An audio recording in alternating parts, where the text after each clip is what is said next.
भैया light of कर दीजिए।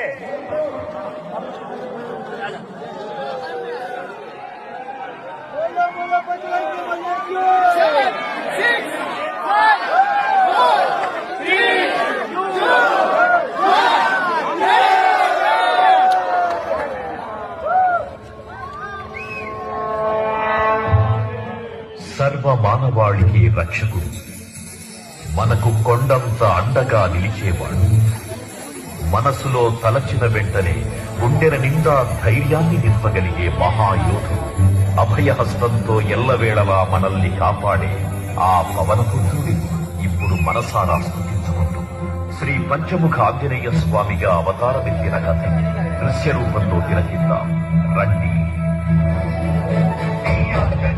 ప్రసన్నాంజనేయం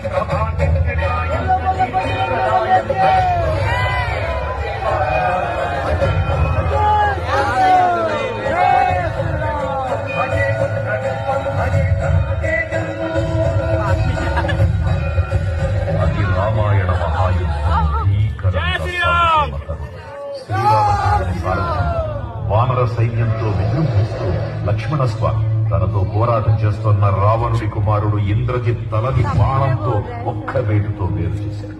ఇంద్రజిత్ మరణ వార్త విన్న రావణుడు ఆవేశంతో ఊగిపోయాడు. ప్రతీకారం కోసం పాతాళ లోకాధిపతి తన సోదరుడు అయినటువంటి మహిరావణుడి సహకారం కోరాడు.